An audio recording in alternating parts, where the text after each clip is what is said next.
Bonjour tout le monde, sur Légende aujourd'hui, notre invité, je suis très content de le recevoir, c'est Thierry Ardisson, qui a fait de la télé durant plus de 40 ans, avec notamment plein d'interviews exceptionnelles. Je suis trop content de le recevoir. Et juste, je voulais remercier la marque Gant qui nous sponsorise ces vidéos-là.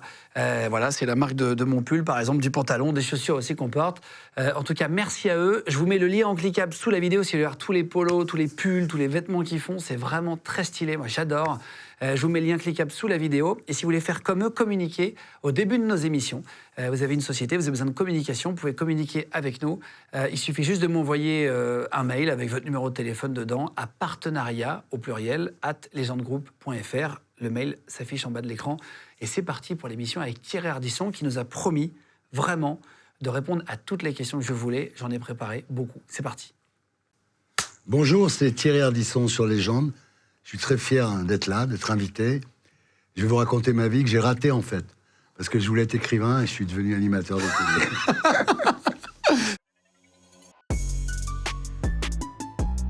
Bienvenue Thierry, je vais reprendre le clap. Merci Guillaume. C'est plaisir de te rencontrer. Mais à moi aussi. On se tutoie. Hein. On se tutoie. T'as 74 ans, j'ai noté. Ouais, 40 ans quasiment de télé. Ouais. Moi, je t'ai suivi évidemment sur plein de. Je suis hyper content de te rencontrer. Je t'ai suivi. C'est toi la star des interviews en France. J'ai suivi. T'avais reçu Bruce Willis, je crois. Enfin, t'as reçu. Que j'ai embrassé sur la bouche. Que t'as embrassé sur la bouche. Lors d'une pause bisou. C'était une autre époque. Oui. C'était une époque où on pouvait à un moment dire pause bisou. Alors Bruce Willis, on l'a su après parce que c'est des pistes séparées. Donc le lendemain en montage, on a compris ce qu'il disait. Donc, oui, tu vois cam par cam. Je dis pause bisou. Et Bruce Willis se penche vers son assesseur, qui était son réalisateur. Il lui dit il est homosexuel. Et l'autre dit non, je crois pas. Et donc il s'est levé et on s'est roulé une grosse pelle. C'est vrai. Et c'est l'époque où on faisait tout ce qu'on voulait. On jouait à Chabit avec Alain Chabat sur le plateau. Quand je recevais un coup de fil, je disais je suis en émission, mais je répondais au numéro. Après, quand je faisais la promo d'un film, je disais je sais que l'attaché de presse est en coulisses. Est-ce que j'ai bien parlé du film? Alors le mec venait, il disait t'as pas dit que c'était romantique? Alors je regardais la caméra, je fais et en plus, c'est romantique. C'était de la mise en abîme en perpétuité. C'était Serge, le réalisateur. Serge Calfon, Magnéto Serge. C'est pour ça que c'est Magnéto Serge, Serge Calfon qui est réalisateur, qui est venu visiter le plateau d'ailleurs. Il a raison, il s'intéresse à ce qui va marcher, ce qui marche déjà et qui va encore plus marcher. Serge a dû comprendre que la télévision linéaire, c'était malheureusement passé d'époque, quoi. Tu crois que c'est... Non, c'est pas pour ça que ça va s'arrêter, parce que la radio, finalement, à une époque, c'était un truc énorme. Et puis quand la télé est arrivée, c'était moins... Évidemment, il y avait moins d'action, il se passait moins de trucs, mais la radio continue. Donc la télé continuera. Ce que je veux dire, c'est que c'est malheureusement plus à la télé que les choses s'inventent, quoi. Il y a de l'innovation réelle et tout. Il n'y a pas tellement d'innovation. Enfin, moi, j'ai essayé avec Hôtel du Temps. J'ai tenu 3 numéros, mais... je veux dire, c'est compliqué d'inventer à la télé parce que, comme les chaînes ont moins d'argent, parce qu'il y a moins de pub sur la télé, elle est sur le digital, la pub. Donc, effectivement, il y a moins d'argent, ils ont peur.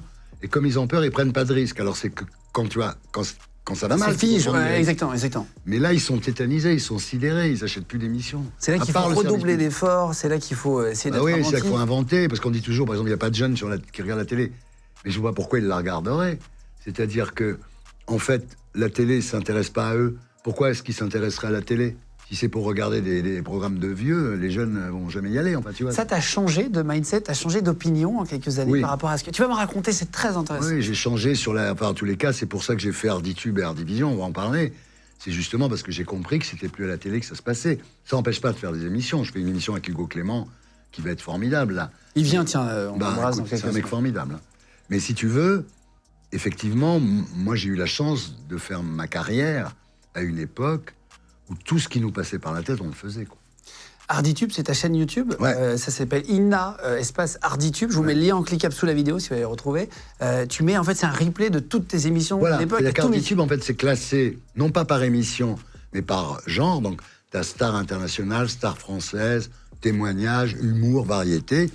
Et à l'intérieur de ces colonnes, tu as tous les invités. C'est-à-dire, ils peuvent venir de n'importe quelle émission. Voilà. Ça, c'est le principe. Et ça, on a 514 000 abonnés. C'est bien, il y a du monde qui regarde. En août, le dernier chiffre que j'ai eu, c'est août. On a dû faire 6 millions de vues. Non, ça marche très bien. Je suis très content parce que, en fait, pour te dire la vérité, quand tu es animateur de télé, c'est un métier qui est très éphémère parce que dès que tu as fait une émission de télé, elle s'évapore. Aujourd'hui, si tu veux voir Coucou c'est nous ou Champs-Élysées, tu peux pas. Il faut appeler Lina et c'est pas sûr qu'il te... Bon. moi, la chance que j'ai, je remercie le ciel tous les matins, c'est-à-dire que tout mon travail est stocké. Donc, t'avais tout gardé? J'ai tout gardé. J'ai 3... En fait, il y a HardyTube, c'est que la télé. Malin, ça. Hardyvision, c'est toutes mes émissions en boucle. Ah oui, que tu vas faire sur Samsung. Alors ça, c'est autre chose, hein. C'est pas la chaîne YouTube, c'est Voilà. sur Samsung, hein. C'est sur Exactement. Samsung TV+. Exactement. Donc là, c'est mes émissions en boucle, diffusées à l'horaire où elles étaient diffusées, ce qui est très sympa. Et j'ai un autre site que je suis en train de mettre au point, qui va s'appeler Hardy World. Et là, c'est tout ce que j'ai fait en dehors de la télé, c'est-à-dire la presse, la pub, les livres et les bouquins. On va parler de la pub. Alors ça, moi, j'ai appris des trucs en préparant l'émission. J'ai appris que tu avais fait des slogans. Alors, nous dis pas lesquels, parce que je vais en citer et tu vas nous dire si c'est toi ou pas, parce qu'il y a des espèces de rumeurs sur Internet. Ouais, c'est lui qui a fait ça, non, c'est pas lui. Donc, je vais te les poser, si tu veux bien. Et juste pour reprendre le principe de ta vie, c'est vraiment le principe de cette émission. On reprend toute ta vie pour comprendre comment t'en es arrivé là, aujourd'hui. Rapidement, tu es né à Bourganeuf, dans la Creuse. Oui, mais je suis niçois. Hein. Je suis né à Bourganeuf par hasard, parce que tout le monde me Pourquoi dit, t'es né dans la Creuse. Bah non. Ça me branche pas d'être né dans la Creuse. Moi, je suis d'une famille. On embrasse niçoise. les copains de la Creuse. Bah non. Non. Ouais, je suis né à Bourganeuf, oui, par hasard. Pourquoi Parce que mon père faisait des travaux publics. Ah, ok. Donc, quand il y avait un chantier à Bourganeuf, on habitait à Bourganeuf. Alors, on a noté des trucs un peu drôles, mais nom de famille signifie grande gueule en latin. C'est vrai. Ardizzone, c'est ça? Ardus sonus, ardus fort, sonus la voix, la grande gueule. Ce qui veut dire que depuis l'Antiquité gréco-romaine, on a des grandes gueules dans la famille. Et j'écoutais un podcast, ça s'appelle Dans le rétro, on embrasse Déborah Grunewald sur France Bleu, Ouais. et elle fait vraiment des très bonnes interviews C'est aussi vrai. sur Insta. Et alors, je t'ai écouté, et tu disais que tu n'as pas eu la même éducation que celle que tu donnes à tes enfants. C'est-à-dire que tu dis beaucoup je t'aime à tes enfants, tu essayes d'être très présent, alors que toi, c'était plus un petit bisou avant de dormir, c'était plus dur, l'éducation. C'était l'époque où les parents disaient pas aux enfants qu'ils les aimaient toute la journée comme maintenant. C'est-à-dire que moi, mon père, il m'a jamais dit je t'aime, quoi. Sur son lit de mort, il m'a regardé comme ça, il m'a dit t'as bien réussi, toi. C'est le seul compliment qu'il m'ait jamais fait dans ma vie, si tu veux. Ah ouais. Donc ça vous obligeait quand même à être fort, parce qu'on n'avait pas sans arrêt. Alors en même temps, c'est formateur. Mais c'était difficile. C'est ce qui t'a endurci, parce que parfois tu posais des questions dures. Oui. C'est ça qui t'a fait connaître aussi. Tu n'y allais pas avec le dos de la cuillère. Est-ce que c'est ça qui a fait Non. de toi, non? En fait, je posais des questions dures. D'abord parce que j'étais le seul à le faire. Donc c'est un positionnement marketing. Je suis arrivé à la télé, c'était Drucker, Sabatier, Foucault, tu vois. Donc quoi que tu dises, ça paraissait dur, de toute façon, parce que c'est... Oui, c'était très très lisse. Par rapport à la mélasse Très ambiante, si tu veux, j'étais vraiment, effectivement... Et la deuxième chose, c'est que j'avais un trac d'enfer. Ah, t'es tracker. Ah là là, mais tu peux pas savoir. J'avais des sueurs froides dans le cou, les mains moites, l'estomac serré. Donc, étant moi-même mal à l'aise, je me disais, il n'y a pas de raison que le mec qui est en face de moi, il soit pas mal à l'aise. Ouais, t'es un miroir de... C'est comme ça que j'ai dit un jour au chanteur d'Indochine, Nicolas Sirkis, j'ai dit, ça te fait pas chier de chanter faux. et donc, après, comme ça marchait, j'ai continué, évidemment, parce que bon, mais au fond, je suis pas méchant comme ça, évidemment. On va reparler du track après, mais Ouais. comment t'as réussi à être moins, justement... Moins traqueur. moins tracker qu'avant? C'est quand j'ai fait une quotidienne.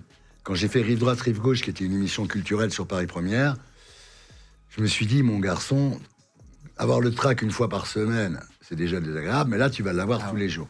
C'est Et donc, pas je me possible. suis auto-convaincu qu'il fallait plus que j'ai le trac. Mais il y a pas longtemps, hein. Il y a quoi? J'ai fait cette émission en 98, donc après, j'ai commencé à avoir moins le trac, à être plus décontracté. Ouais. Il y a plein d'artistes qui ont le track toujours, hein, en étant invités, Bien qu'il y en a sûr. qui vomissent avant les C'est Jacques Brel, il fallait lui donner des coups de pied dans le cul pour qu'il rentre sur scène, tu vois. Non, mais le trac, c'est bien. Parce que quand t'as le trac, ça t'oblige à préparer. Parce que Ah ouais, ma excellent. seule façon de m'en sortir, c'était d'avoir très bien préparé. J'avais déjà arrivé des tas de fiches, parce que j'étais pas au mieux, tu vois. Alors après, t'as fait disquaire. Ouais. J'étais disquaire à l'âge de 16 ans. À l'âge de 16 ans, tu sais que t'avais des morceaux de 11 minutes pour avoir le temps de pécho des meufs, tu mettais des disques, etc. C'est assez Absolument, drôle. c'est-à-dire j'étais disquaire. En fait, j'avais eu le bac à 16 ans, mon père m'a donné un peu d'argent. À l'époque, c'était pas Saint-Tropez, c'était Juan-les-Pins. Au bout de 3 semaines, j'avais plus d'argent, j'étais sur la plage. Il y a un mec qui passe, qui me draguait en fait, mais bon. Et il me dit, vous faites quoi dans la vie et tout. J'ai dit, bah rien du tout, je suis comme un con sur cette plage. Il m'a dit, ça vous plairait d'être disquaire au Whisky à Gogo à Jean-Lépin, qui était la boîte numéro 1. Donc je me suis retrouvé, j'y connaissais rien. Et effectivement, j'ai appris rapidement, parce que j'apprends vite. Et quand il y avait I'm Going Home des Stones, 11 minutes, j'allais dans la pinade en face pour sauter des gonzesses que je ramassais sur la piste de danse. Et je revenais en vitesse. Et je passais le disque suivant. Autre époque. Hein. Ah bah oui, ça. On va en parler après de l'époque. Attends, mais rapidement, début en publicité. Alors ça, j'ai vraiment appris des choses. En 69, tu as 20 ans, tu commences ta carrière, donc ça s'appelle concepteur-rédacteur, c'est CR aujourd'hui on dit, chez BBDO. Ouais. Tu as fait des slogans qui tournent encore aujourd'hui. Tu as bossé chez TBWA aussi. Voilà, en fait, la vraie agence, c'est TBWA. Moi, je les ai connus, c'était le début. Et puis ensuite, c'est devenu une agence mondiale. Vraiment, exactement. Ils ont très, très bien réussi. Et donc là, j'ai appris ce boulot de concepteur-rédacteur. De toute façon, je ne savais rien faire d'autre. J'avais un peu le sens des mots, quand même, le sens de la formule. Et si tu veux, ça m'a appris à créer sur commande. Et ça, c'est une force. Parce qu'on te dit, voilà, tu vois cette bouteille d'eau minérale, il faut que tu dises qu'elle est meilleure que celle-là, alors que c'est pas vrai. Donc c'est quand même c'est un mensonge, là. T'apprends, ouais, c'est un mensonge complet, là. T'apprends à mentir. Et si tu veux, t'es obligé de trouver, quoi. Si tu peux pas dire, j'ai pas trouvé. Ils te virent, les mecs. Donc on était très bien payés, mais on était condamnés à réussir. C'était comme 99 francs, il y a ce film, oui, Jean Dujardin, c'était vraiment ça. La différence, c'est que Frédéric, lui, il a critiqué la pub quand il est parti, il a fait 99 francs. Moi, je critique pas la pub, parce que la pub, ça a été ma grande école. J'ai pas fait d'études supérieures, à part 2 ans de fac d'anglais. La pub, ça m'a formé, ça m'a appris à créer, ça m'a appris à me faire mal, en fait. Et aujourd'hui, si tu me dis, trouve-moi une émission pour France 3 le dimanche à 17h, ben, dans une semaine, je reviens avec une émission. C'est-à-dire, j'ai appris à trouver des idées. Ouais, t'as appris à faire marcher la tête. Haribo, c'est beau la vie pour les grands et les petits. Est-ce que c'est pas moi. J'ai pris les 10 plus gros slogans. La paire, il n'y en a pas 2. Ah bah ouais, ça c'est toujours employé. Ça c'est toi. Ouais, c'est moi. Ah, ça doit te faire marrer de l'entendre toujours. L'époque, c'est incroyable. Donc à cette époque-là, j'avais mon agence à moi, c'est plus tard. Et donc, on devait trouver un slogan pour la paire, je n'avais rien trouvé. Je rentre chez moi vers 5h de l'après-midi, j'allume un pétard, je me mets dans la baignoire. Et d'un seul coup, je fais la paire, la paire. La paire, il n'y en a pas 2. Ah, mais c'est exactement ça le métier de concepteur. Une paire, deux, la paire. Quand c'est trop pico, je sais pas si tu l'as sur ta liste. Si, je l'ai aussi, Ça, c'est toi qui as fait quand c'est trop pico. C'est complètement con. Quand c'est trop pico. Donc, il y avait un chameau. Ça n'a pas de sens. Ça n'a aucun sens. Il y avait un chameau. Et puis, le chamelier le faisait mettre sur ses pattes, donc le chameau baissé. Il ouvrait la bosse. Et dans la bosse, il y avait du Tropico. C'était la pub, ça, à l'époque? Ouais. On avait inventé le format 8 secondes. Genre, tout le monde faisait des films de 30 secondes, voire de 15 secondes. Nous, on avait inventé le 8 secondes, donc, parce que comme ça, les annonceurs passaient plus souvent, tu vois. Donc, c'était... j'ai 8 secondes pour vous dire qu'Ovomaltine, c'est de la dynamique. Non, mais ça, je m'en rappelle très bien. Avec la pub où il tenait, je ne sais pas si vous vous rappelez, c'était une barre, une sorte de barre protéinée, où il tenait. Après, il avait du noir sur le visage, comme ça avait explosé. Ou alors, il y avait aussi les moines, ils disaient... Chaussée aux moines. Chaussée aux moines. Amen. Voilà, tu vois. Mais avec ces conneries-là, je gagnais ma vie.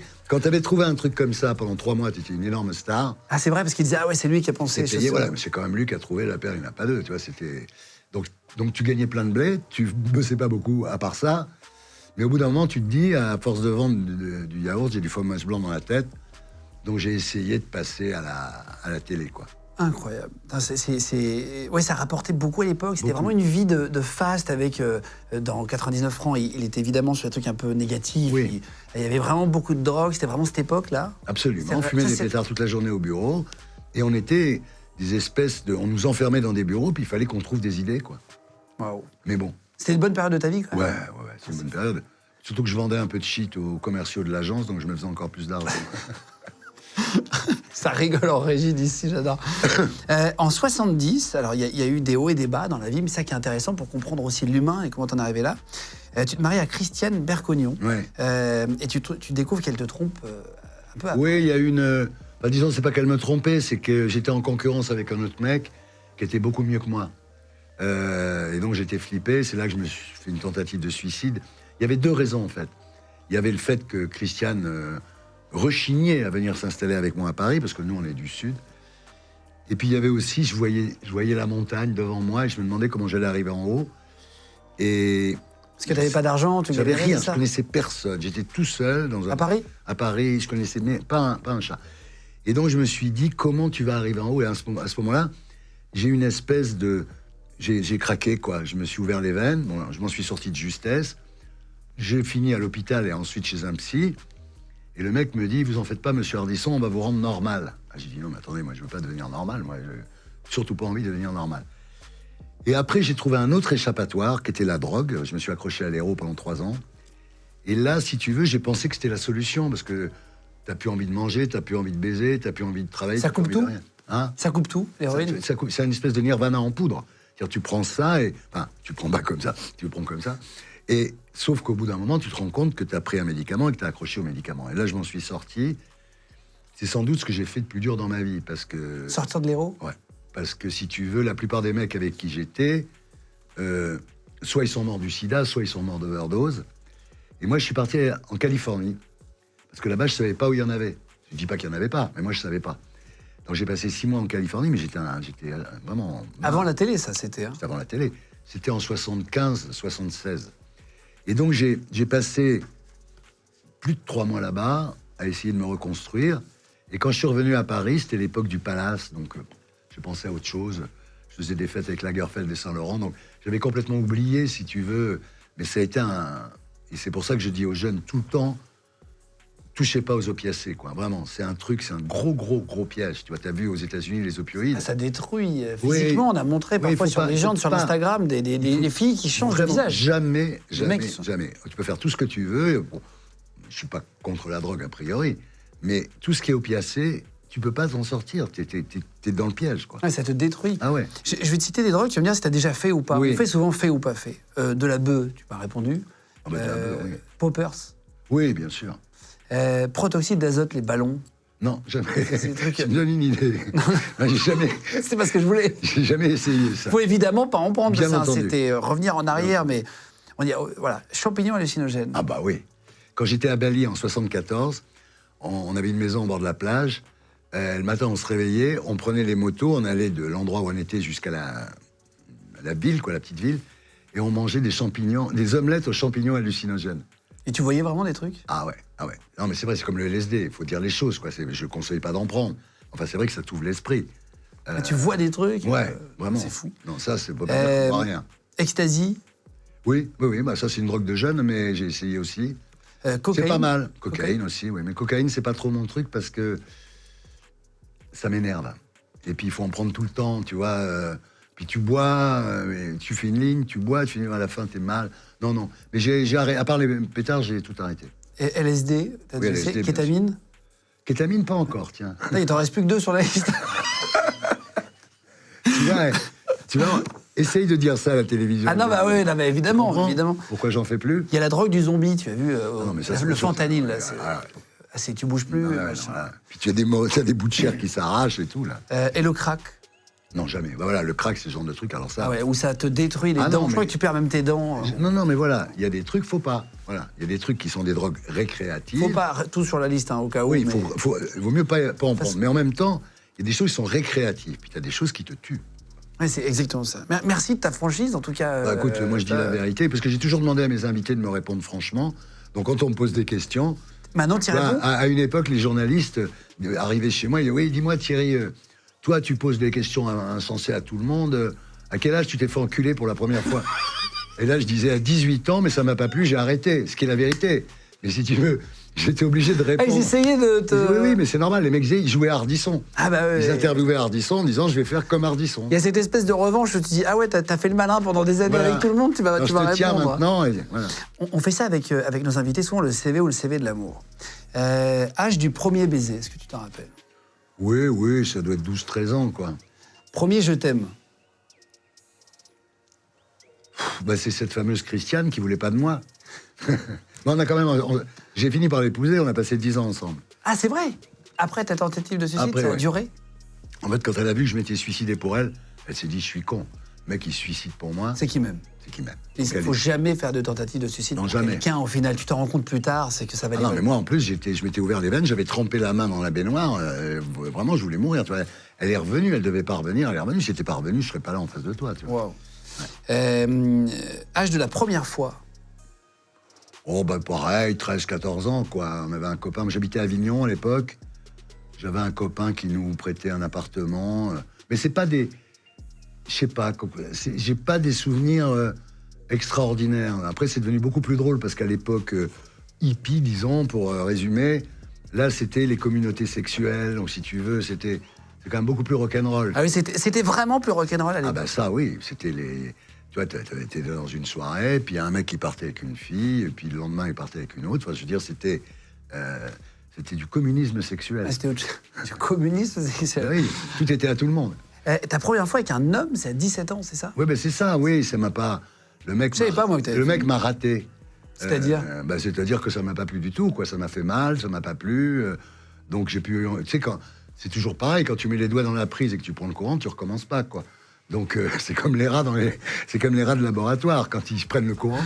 Donc j'ai pas recommencé et j'étais sans doute pas très doué pour l'homosexualité, en fait. Ah, mais t'as essayé en tout cas. Mais j'ai essayé, j'ai tout essayé. C'est vrai. Ah oui. J'ai à peu près tout essayé, ouais. Pourquoi? C'est une manière d'être en général, tu veux dire? Parce que je me dis, on est sur la Terre pour à peu près 80 ans. Ce qui n'est pas très long en réalité. Ce qui n'est pas long. Donc moi, j'ai voyagé, tout mon pognon, je l'ai dépensé dans des voyages. Et quand j'étais à Paris, j'essayais de faire tout ce que je pouvais faire, quoi, bien sûr. Bah oui. Tu t'es fait d'équipe, vraiment. C'est-à-dire que tu as réussi, comme tu disais, tu as gagné de l'argent sur la télé, c'est cool. T'en as profité vraiment. Ouais, bah, j'en ai profité pour les voyages surtout. Parce que je suis pas du genre. J'ai acheté une propriété en Normandie que j'ai donnée d'ailleurs à ma deuxième femme. et t'en as eu 3 3, c'est la troisième maintenant. Mais en fait, oui, les gros kiffs, c'était les voyages, quoi. Parce que quand j'étais petit, parce que mes parents ont eu la télé très tard, donc je passais mes soirées devant un atlas. Et je voyais écrit Pondichéry, Macao, Valparaiso, des mots qui me faisaient rêver, tu vois. Et je m'étais dit, là, j'irai. J'y suis allé. Il y a des applications pour ça maintenant. Tu bon mets tous les pays dans lesquels tu es allé et ça te met le pourcentage justement de pays dans le monde que tu as déjà parcouru et tu vois une map monde qui se colore. C'est vraiment bien. C'est bien, oui. Je l'ai fait ce matin, c'est pour ça que je t'en parle. Bah dans mon lit, je l'ai fait, j'ai tous mes potes qui sont l'adresse. Ok. Ton nombre de partenaires, pour finir le CV de l'amour, est-ce que tu sais dire combien avec combien de personnes tu as déjà fait l'amour? Je sais pas, peut-être 3. Enfin, si tu veux, oui, peut-être 3 ou 4. En fait, si tu veux, j'ai découvert assez vite... 3 ou 4 en même temps, tu veux dire? Oui, parce que c'est pas en même temps. Ok.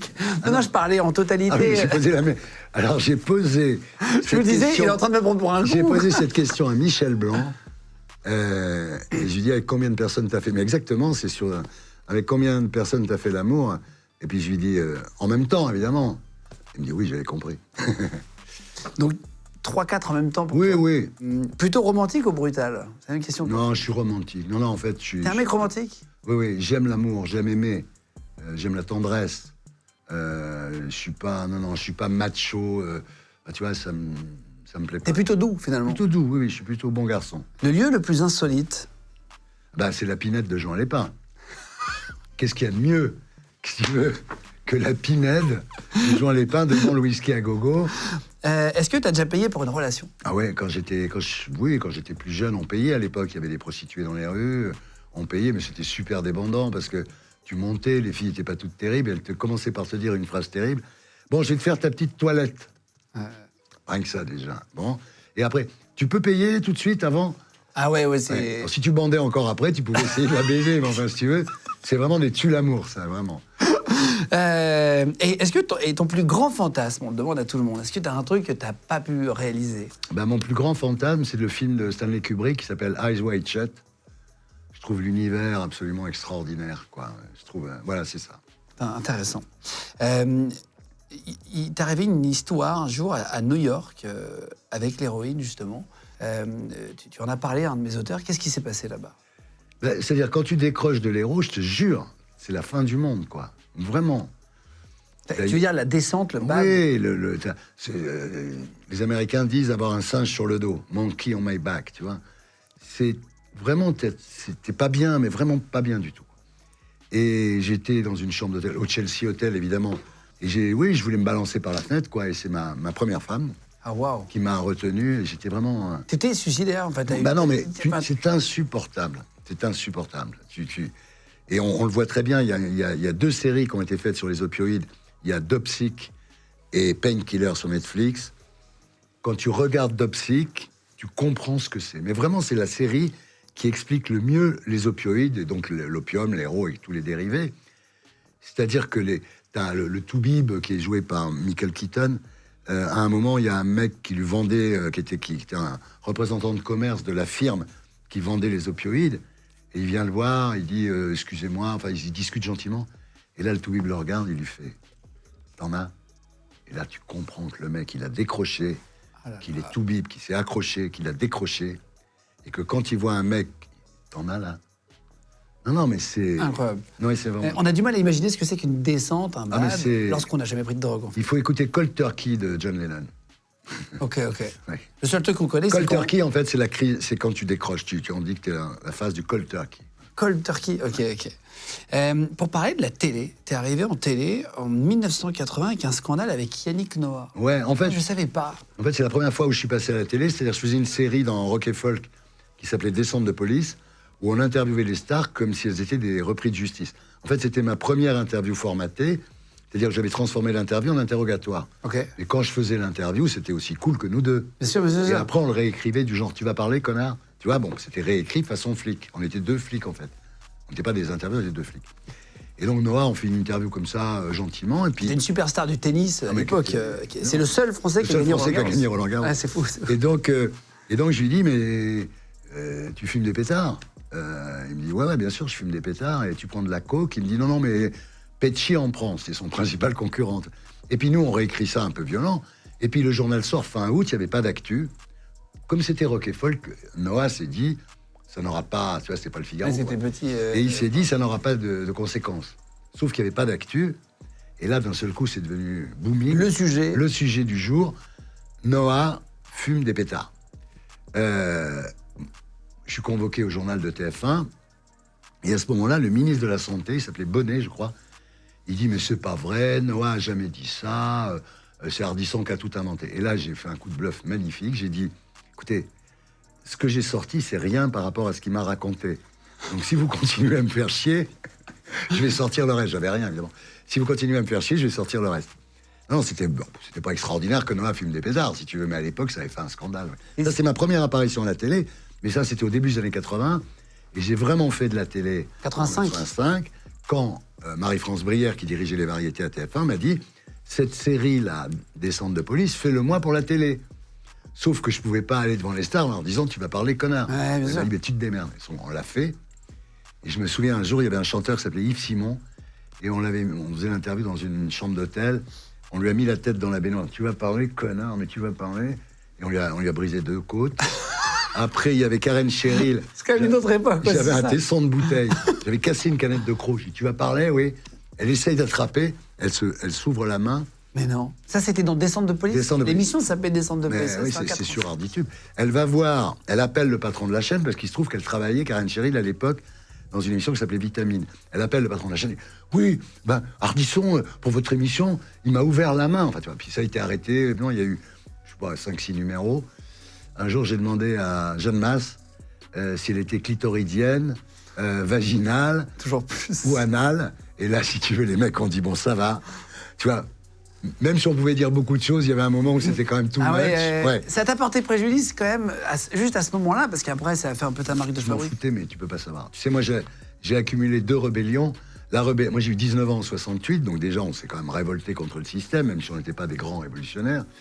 Et puis la deuxième fois, j'avais vécu le punk. Non pas en tant que punk, mais en tant que journaliste. C'était l'époque du bain-douche, du palace. Donc moi, j'avais un journal avec des potes qui s'appelait Façade.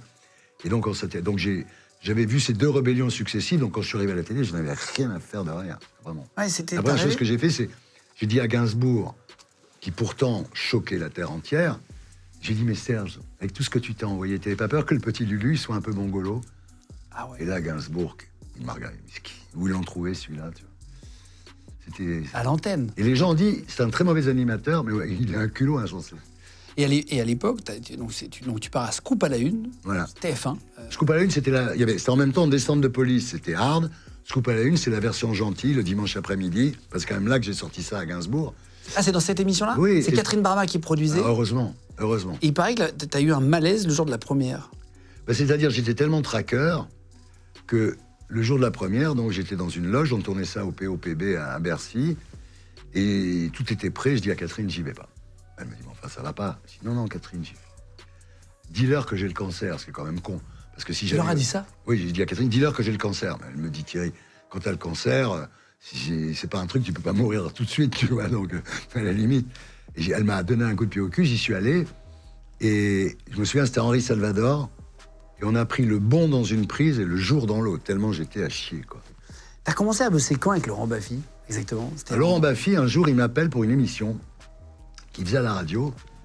Et il commence à me parler, je dis, vous savez, j'ai pas trop le temps. Il me dit, non, non, j'ai pas trop le temps, connard. Donc j'éclate de rire. Et je la fais son émission. Et ma femme, la deuxième, était enceinte. Et donc il avait monté un truc où elle m'appelait pendant l'émission. Elle m'a dit, chérie, je suis désolé, c'est des jumeaux. Et moi, si tu veux, déjà, les enfants, j'étais pas trop pour. Mais des jumeaux, c'est encore moins, quoi. 2 fois moins. Ça m'avait fait marrer. Je l'ai convoqué chez moi pour qu'il écrive des conneries. Et il me dit, mais je veux bien t'écrire toutes les conneries que tu veux, mais moi, je fais des magnétos dans la rue. Et il m'a montré un magnéto, il allait sur les Champs-Élysées, il arrêtait les gens qui avaient des blousons en sky. Et il disait aux gens, mais vous vous rendez compte quand même, la douleur de la maman sky, dont on tue les enfants, Il est fou, ce mec. pour faire des blousons. Il est vraiment fou. Et là, je me suis dit, le mec est génial. Pire coup qu'il ait fait, parce qu'il en a fait énormément. Il était vraiment incontrôlable, ouais. Ouais, bien sûr, heureusement. Nadine de Rothschild, elle s'occupait des bonnes manières, elle faisait des livres sur les bonnes manières. Il lui a dit, est-ce que Saucé s'est trompé, ce qui est formidable. Mais le pire qu'il a fait, c'est avec Jean Rochefort. Il y a Jean Rochefort qui vient dans l'émission, quand même, Jean Rochefort, tu vois, bon. Et je prie, merci d'être là, Jean Rochefort. Je dis, ah bah, fille, tu connais Jean Rochefort? Non. L'autre. Il s'est dit où je suis tombé. Il y en a un qui me suce et l'autre qui dit qu'il me connaît pas, quoi. Non, je connais. J'ai Laurent, Jean Rochefort, putain, un éléphant, ça trompe énormément. Elle me dit non, je connais pas. Je continue mon interview. Au bout de 5 minutes, il fait Bochefort. Je dis non, Rochefort. Il dit moi, je connais pas. T'imagines le mec. 5 minutes après, Bochefort. Non, mais il est. Est-ce que t'as déjà dû couper un truc de Laurent Oui, quand c'était trop bigard. Ah. Quand c'est un peu, tu vois, quand c'était un peu lourdeau, on coupait. Ce qu'on faisait aussi, c'est que il faisait pas la vanne instantanément. Quand il faisait la vanne 2 minutes plus tard, on rapprochait la vanne au montage. Ah, waouh. J'ai compris. Pour que ça soit rapide. Si on passait pas par... Moi, sur Tout le monde en parle, je montais 20 heures. C'est-à-dire du vendredi matin 10 heures au samedi matin, on montait. Puis à l'époque, c'était pas les ordis. Hein. C'était plus Quand long. tu rajoutais un bout comme ça, fallait recopier tout ce qu'il y avait après. C'était des bandes magnétiques. Ah, Quoi. c'est ça. Et donc, oui. Et rien que pour des trucs comme ça, tu vois, je m'en souviens en t'en parlant. Je relisais le truc qu'on venait de faire. J'ai dit non, on va rapprocher la vanne de Laurent. Mais Thierry, il y a une demi-heure. On va recopier une demi-heure. Ah ouais. Et il a déjà vexé vraiment des gens? Parce qu'on se demandait avec Oui. les pics, est-ce qu'il y en a qui ont vraiment mal pris? Il a vexé des gens, mais au bout d'un moment, surtout dans Tout le monde en parle... Il le savait. Voilà, les gens savaient que c'était Laurent. Dans Double Jeu, la première émission que j'ai fait avec lui, il a vraiment vexé des gens, notamment Dorothée, je sais plus ce qu'il avait sorti. Elle lui avait mis un seau à champagne sur la tête. C'était assez bien.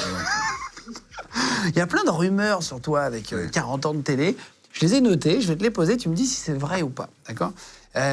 Tu n'as jamais vécu avec aucune de tes femmes, mais tu as toujours habité dans un appartement en célibataire. Oui, disons que en fait, c'était Michel Morgan et Gérard Houry vivaient comme ça. Ensuite, Dutronc et Françoise Hardy vivaient comme ça. Donc j'étais assez impressionné par ça. De pas vivre ensemble? Voilà, c'est pas pour ça qu'on se voit pas. C'est pas pour ça qu'on s'appelle pas toute la journée. Mais on se marche pas sur les pieds dans la salle de bain le matin, tu vois, qui est quand même un truc un peu tue l'amour, non? C'est pas le meilleur moment. Ouais, donc Audrey, ma femme actuelle, habite à Montmartre. Audrey Crespo-Mara qui fait le 20h de TF1. Qui fait le 20h pendant les vacances et qui fait surtout le portrait de 7 à 8, qui est génial, ouais. C'est la plus longue interview de la télé, la plus regardée. Donc c'est pas mal. Elle s'en sort bien. Et alors, voilà, mais on se voit tout le temps, évidemment. Dans la journée, elle peut passer chez moi, je peux passer chez elle. Enfin, voilà. C'est pas du tout parce qu'on s'aime pas. C'est parce qu'on s'aime beaucoup. Tu te serais battu en loge avec Stéphane Guillon?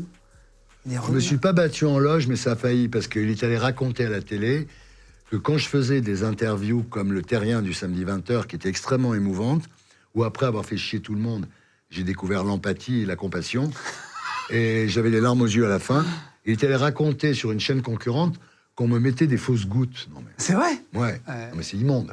C'est immonde. Ah oui, donc ça s'est un peu chauffé après. Ah oui.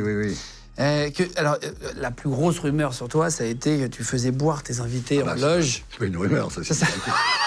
Les gens, ils attendaient 2 plombes, parce que moi, je prenais mon temps. Hein, parce qu'entre chaque invité, on s'arrêtait pour boire une coupe de champagne et fumer une cigarette. Donc, quand t'as 14 invités, ça fait 14 coupes et 14 cigarettes.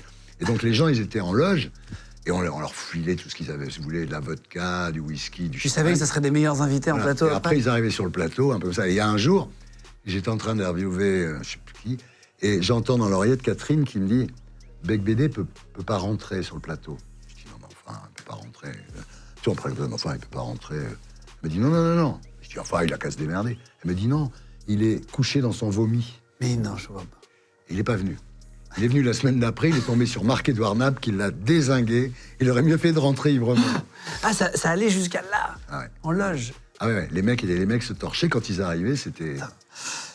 Tu t'habilles toujours en noir, Oui. tu es complexé par tes formes. Bah avant, maintenant j'ai perdu 13 kilos, donc si tu veux, je vais très bien. Mais j'étais un peu gros toute ma vie, et je m'aimais pas. C'était très compliqué, il fallait me filmer à hauteur là, Ah, tu demandais pour pas qu'on vraiment... voit mon ventre. J'ai toujours été un peu complexé que ça. Puis un jour, je me suis dit, putain, t'es con, quoi. Essaye avant de mourir de savoir ce que c'est d'être mince. Et donc j'ai perdu, je suis passé de 92, là je dois être à 76,5. D'accord, ah ouais, donc t'as fondu quand Je suis même. beaucoup mieux. Et est-ce que c'est vrai que t'avais un outil pour enlever un peu les rides à Ah oui. côté? Ça, c'est vrai? C'est du skin control, c'est-à-dire que comme je me trouvais pas assez beau, on mettait du skin control. Sauf qu'à un moment, sur Salut les Terriens, t'avais les invités qui étaient nets et moi qui étais carrément flou. Donc un jour, il y a Serge Calfon... Comme un filtre Snapchat, Ouais, c'est quoi. un gros filtre. Un jour, Serge Calfon me dit, écoute Thierry, je sais pas si je peux te le dire, mais là, franchement, ton skin control, c'est beaucoup, tu vois. Et il m'a montré des images des invités et mon image. On aurait dit 2 émissions différentes. Donc j'ai accepté d'être un peu moins filtré, voilà. Ah ouais, carrément, ok. Ça, c'est drôle, ça. Ça, c'est vrai. Ça, bah, tu vois, c'est le genre de... Il y a plein de rumeurs trucs. vraies, en fait. Bah, ouais, exactement. Tu aurais été arrêté une fois par la police en possession de Viagra. Non. Ça, c'est des conneries, ça, c'est des vannes. Non, je me suis fait arrêter à Cincinnati en possession de hashish. Ok. C'est une des pires histoires qui me sont arrivées. Pourquoi? Parce que moi, on était en première classe. Je montais une chaîne avec Sony Pictures, qui était une chaîne en direct 24/24 qui s'appelait Free One. Et j'étais associé avec Sony Pictures. Et c'est d'ailleurs l'idée que Bolloré a piqué pour faire Direct 8. Il s'est pas fait chier. Et donc, si tu veux, on avait fumé en première, parce qu'il n'y avait que nous en première dans l'avion, donc on a fumé un pétard. J'arrive, on se met en rang, et là, je vois au fond de la salle, au fond du hall, T'es aux États-Unis, du coup? aux États-Unis, un mec avec des Ray-Ban jaunes, un chien. Je sais pas pourquoi, quand je l'ai vu, je me suis dit, putain, ça va tomber C'est sur pour toi. moi. Le mec lâche le chien, voit, Sur il toi vient sur moi tout de suite. Il commence à me renifler les poches. J'avais 1 gramme de shit, tu vois. Au lieu de le bouffer comme un con, j'ai dit, bon, j'ai payé $500. 500 $ pour un $500. gramme. Ah ouais. Mais j'ai pensé que c'était fini. Les mecs m'ont mis en tôle. J'ai passé la journée en tôle, mais je tapais à la porte en disant, je veux de l'eau, ils m'ouvraient pas. Hein. Ah, c'est vrai? Ah ouais. Et le soir, ils m'ont remis dans l'avion pour rentrer en France. Mais non. Et ils m'ont rendu mon passeport au-dessus de l'Islande parce que l'avion ne pouvait plus se poser aux États-Unis. Ah Tant qu'on là. n'était pas dans un endroit où l'avion pouvait se poser en dehors des États-Unis, ils m'ont pas rendu mon passeport. Incroyable. Le lendemain matin, j'arrive à mon bureau, les gens me regardaient comme si j'étais mort, comme si j'étais un fantôme, ils me pensaient que j'étais aux États-Unis, tu vois. Et là, bon, je retourne aux États-Unis. Ah non, là, je tombe sur un mec au Matisse, qui était l'endroit où on allait boire le soir. Et je lui raconte mon histoire. Il me dit, mais t'en fais pas, je te fais effacer de l'ordinateur, t'as plus de problème. J'arrive aux États-Unis, une autre fois, et le mec me dit, alors, vous avez eu des problèmes pour rentrer aux États-Unis? Et moi, je lui dis, tu vois, Jean Fernandel, non, pas de problème, tout va bien. Le mec me dit, on va vous rafraîchir la mémoire. Évidemment, c'était pas effacer de l'ordinateur. Ils m'ont remis dans l'avion, ils m'ont renvoyé en France. Tu peux le croire, ça? 2 fois d'affilée? 2 fois. Exceptionnel. Exceptionnel. Quand je suis arrivé en France, là, j'ai dit, j'en ai plein le cul. Donc j'ai appelé Bernard Kouchner, j'ai appelé tous les gens que je connaissais qui étaient un peu haut En placés. politique, ouais. En disant, écoutez les mecs, dites-leur Aidez-moi. que... Tu vois ça. Donc là, j'ai eu un visa, mais je ne peux plus rentrer aux États-Unis avec l'ESTA, comme tout le monde. J'ai un visa, ce qui fait qu'à chaque fois que je rentre aux États-Unis, je dois passer par un bureau où on me repose des questions. Ah, waouh. Et l'an dernier, quand les Américains de Warner Bros. Ont acheté mon émission Hôtel du Temps, je suis allé aux États-Unis. J'arrive de nouveau, interrogatoire. La fille m'a dit, vous êtes là pourquoi? Ben, j'ai dit, j'ai rendez-vous chez Warner Bros. Je connais pas. Je dis, si, Warner Bros. Non, je connais pas les frères Warner, excusez-moi. La fille connaissait même pas Warner Bros. Après, vous êtes dans quel hôtel? Je dis, Beverly Hills Hotel. Je connais pas. Alors là, j'ai dit, ça commence très très mal, tu vois. Et là, tu sais exprès? Tu sais plus. Oui, bien sûr, tu sais plus quoi faire, là. Et puis à un moment, elle m'a dit, allez-y, quoi. Donc maintenant, je rentre. Mais le chauffeur qui m'attendait, il avait un pétard long comme ça, tu vois. Bah oui, en plus, c'est légal maintenant. Ben non, c'est légal. Et là, directement, j'ai dit au chauffeur, on va dans un magasin pour acheter de l'herbe. Donc on est allé acheter de l'herbe, alors qu'ils m'ont fait chier pendant 10 ans pour 1 gramme de shit. Maintenant, quand je vais aux États-Unis, je vais acheter de l'herbe en sortant de l'aéroport. Il y a une autre rumeur qui est assez drôle. Enfin, il y en a 2 qui sont étonnantes. Tu aurais été l'amant de la 2e femme Oui. du Shah d'Iran. Ouais, Soraya. Ça, c'est vrai? Oui, c'est vrai. À un moment, je me disais, dans le fond, gigolo, c'est pas mal. Et je me disais, pourquoi pas. Mais alors, j'allais chez elle, elle habitait avenue Montaigne. Ah, elle était en France, elle. Elle Ouais. était en France, elle habitait avenue Montaigne. Alors j'allais, on buvait une coupe de champagne, après on descendait directement dans le parking. Elle avait une Rolls qu'elle conduisait elle-même. On allait dîner chez Maxime, mais je me faisais tellement chier. C'était sa deuxième femme Ouais. à ce C'était moment-là. la deuxième femme. Je crois que la première était la fille du roi d'Égypte, la deuxième c'était Soraya et la troisième c'était Faradiba. Et t'as pas eu de peur d'avoir de problème avec ça, non? Aucun problème, elle était divorcée du Ah, elle chef. était divorcée déjà. Elle pouvait pas avoir d'enfant, c'est pour ça qu'il avait divorcé. Alors, rumeur assez exceptionnelle, il y a des gens qui t'auraient aperçu dans un bar à escorte avec Laurent Ruquier. Oui, c'est-à-dire qu'en fait, je voulais absolument produire une émission avec Laurent Ruquier. D'ailleurs, j'ai bien fait de la produire. C'était On a tout essayé. Non, c'est vrai? Ah, qui a c'est toi qui duré- le produisais? qui est moi qui l'ai inventé les produits. Ça a duré 10 ans. Il s'est acheté un appartement, une propriété, tu vois. Bon. Et donc, mais il voulait pas le faire. Il voulait travailler. Ah, il avec son- voulait pas le faire au il voulait début, travailler avec son c'est copain drôle, ça. Marc-Olivier Fogiel sur Canal. Et moi, je savais plus quoi faire pour le séduire. Un soir, je dis viens, on sort tous les deux et tout. Et je l'amène. C'était pas un bar, c'est une espèce de petite boîte avec un spectacle. C'est là où après il y avait le Baron. Ah, d'accord. Mais je me souviens plus comment ça Un s'appelait. lieu un peu branché de la nuit La parisienne. nuit, ouais, mais là il y avait. C'est fermé maintenant. Là, il y avait des girls. Ok, ah, Le ouais. Baron, c'était branché, là, c'était pas du tout branché. C'était un bar à touristes avec des girls, que voilà, bon. Et donc, on arrive, bon, moi, une fille me branche, je discute avec elle, je passe la soirée à boire des coups, à discuter avec elle. Laurent, pareil, passe la soirée à discuter, à boire des coups avec la fille. Puis à la fin, il lui dit, vous savez, moi, je suis pas client, quoi, je suis homosexuel, je suis pas client, je suis désolé, je vous ai fait perdre votre soirée, en fait. Ah oui, parce qu'il y a une fille qui a dansé sur lui. Ouais, bien sûr, elle était là. Bon. Et là où il a été, on sort du truc, il y avait un distributeur automatique de billets en face. Il prend, je sais plus combien, et il l'apporte. Il revient, il le donne à la fille. Parce Mais que non, c'est bien élevé quand même. c'est très élégant de sa part. dis Très donc. élégant.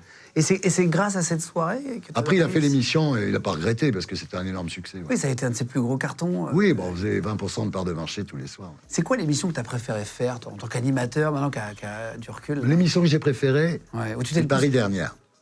Parce qu'on partait le soir, tu vois, c'est en caméra subjective, donc la nuit dans Paris, moi, on ne me voyait pas. Donc, j'avais pas de problème d'être gros, de pas être gros, D'image. de transpirer et tout, j'avais pas de problème, on me voyait pas. Bon.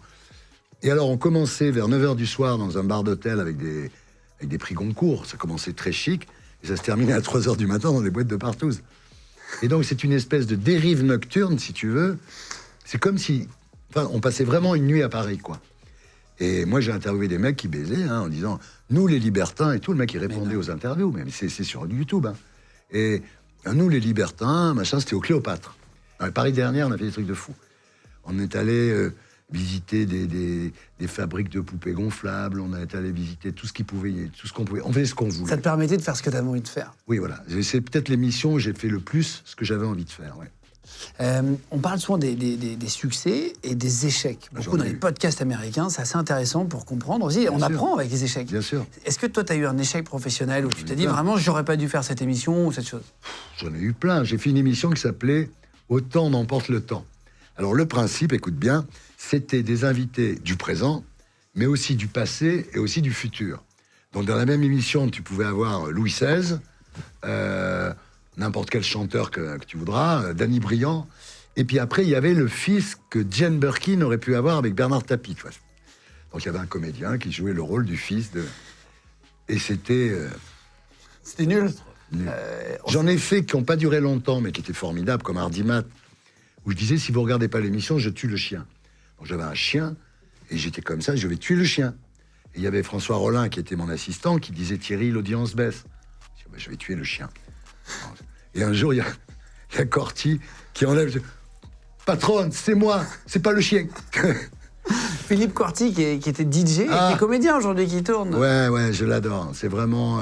Il mixait dans Interville même. Il je a me inventé rappelle. un truc, Philippe, qui depuis est beaucoup utilisé. C'est que c'est le seul mec qui est capable, dans une soirée, de te mettre Luis Mariano, il met Mexico à minuit, tu vois. C'est-à-dire, ou de la musique classique. Il avait un sens de la fête, il avait un sens de la transgression qui était vraiment incroyable. Est-ce qu'on t'a donné C'est quoi le pire conseil qu'on t'ait donné dans ce milieu? Bah, c'est mon père. Il m'a dit, tu sais, tu devrais être... à l'époque, ils habitaient dans le centre de la France. Il m'avait trouvé un boulot de journaliste à la montagne à Clermont-Ferrand. Et je lui dis, tu vois, papa, je t'adore, mais je vais pas le faire. Et je vais aller à Paris. Tu y arriveras jamais, mais qu'est-ce que tu vas aller faire à Paris? Ben, papa, je vais peut-être faire de la pub. Mais c'est bouché, la pub. Enfin, qu'est-ce que tu vas faire de la pub? Reste là. Et je suis allé à Paris avec 50 balles, parce qu'il n'a pas voulu me donner de blé. Et un an après, je gagnais plus que lui, si tu veux. Donc c'était un peu, voilà. Et à chaque fois, j'adore mon père, j'adore mes parents, je les adorais. Mais chaque fois après, je fais de la pub. Après, je leur dis, vous savez, je vais faire de la télé. Oh non, on fait pas de la télé, tu vois. Après, je réussis à la télé. Je dis, je vais faire du cinéma. Non, non, non, on fait pas du cinéma. Oui, ils avaient plus... Ah là là. Peut-être que c'est de la peur, papa, ils n'avaient pas envie de te pousser. Voilà, moi, mes enfants, moi, je suis comme une mère juive, quoi. Je leur dis, vous êtes les meilleurs, vous êtes les plus forts, vous allez y arriver, craignez personne et tout. Moi, toute ma vie, toute ma jeunesse et mon adolescence, on m'a expliqué qu'il fallait que je reste à ma place, tu sais.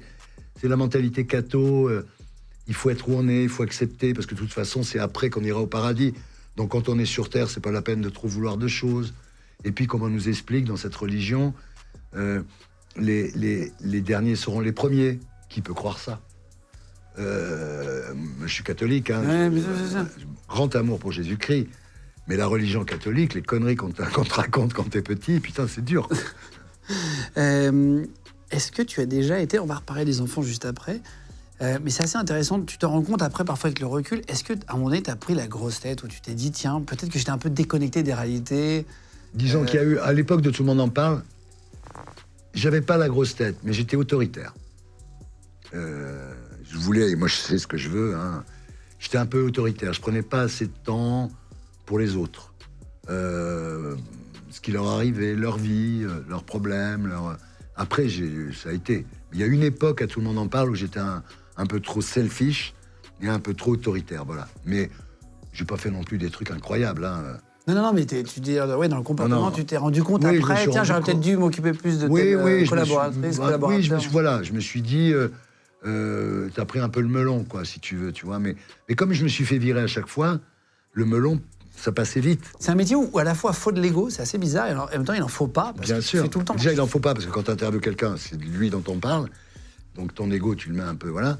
Et puis, non, mais moi, je me faisais virer à chaque fois, donc ça me ramenait le compteur à zéro. C'est-à-dire que tout le monde en parle, je me suis fait virer aussi, et j'ai fini à... Je suis allé sur Canal à cette époque-là, donc c'est ça. Ça calme. Oui, ça t'a calmé un peu. Tu disais dans une interview, ce qui m'intéressait, c'était l'argent, partir en vacances à New York, dormir à l'hôtel Pierre, aller en vacances aux Maldives. Tu me parlais tout à l'heure de tes voyages. Toi, tu venais d'une famille qui n'avait pas du tout d'argent.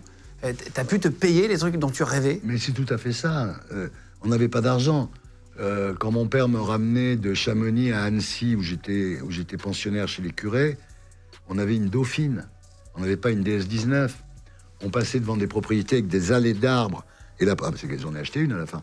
Une allée d'arbres et une propriété, une belle maison de maître au fond. Je passais, j'ai dit, putain, pourquoi on n'habite pas là? Ouais, ça fait rêver. Et en même temps, c'est pas ça qui t'a... Est-ce que c'est pas ça qui t'a donné envie? Bien sûr, ça m'a... Je me suis dit, mais à un moment, c'est presque, je suis pas né dans la bonne famille, quoi. Je me sentais tellement pas comme eux. Il y a une erreur à la maternité, tu vois. Et c'est vrai que j'ai une revanche à prendre. Et quand je suis arrivé à Paris, j'ai écrit 2 bouquins qui ont été publiés tout de suite aux éditions du Seuil.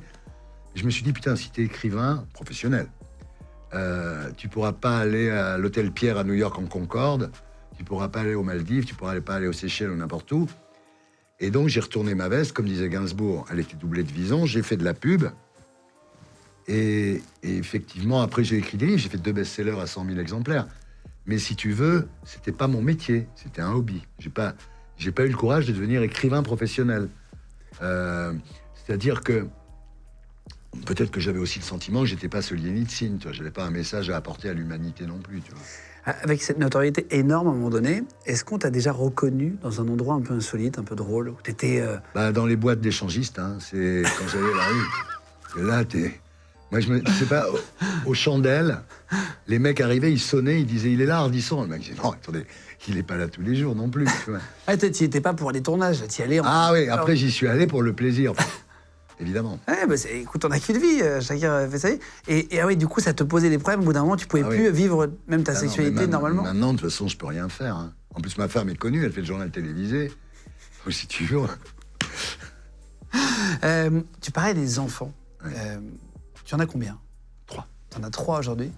Comment ça se passe avec eux? Est-ce que tu reproduis le schéma? Non, tu disais que tu étais beaucoup plus... Oui, moi, j'essaye de les encourager parce que c'est la meilleure méthode. Donc j'ai toujours essayé de les encourager. C'est vrai que je les ai pas beaucoup vus à l'époque où j'avais ce succès phénoménal. Pas assez aujourd'hui. Et aujourd'hui je les vois beaucoup, mais surtout ce qui est très agréable, c'est les petits enfants. Ça c'est génial parce que le petit enfant, on te l'amène lavé, coiffé, Pas les habillé. emmerdes. Voilà, tu dis, oh, qu'il est beau, beau. Et tu le rends à sa mère.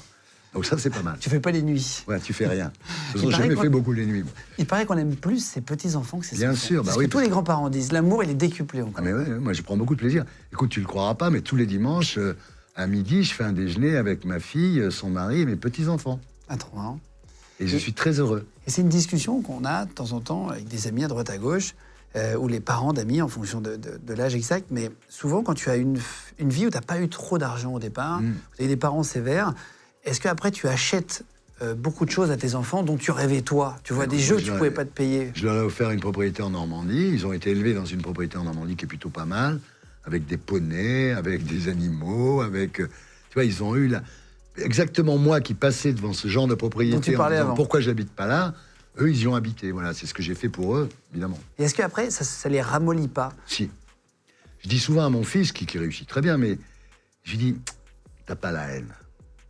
T'as pas la haine. Moi, j'avais la haine. C'est-à-dire, je voulais y arriver. J'étais prêt à tout pour y arriver. Ah oui, dans le regard, tu sens oui, je sais ce que tu veux dire. J'étais un... C'est quelqu'un qui a écrit ça sur moi. J'étais un killer scorsésien.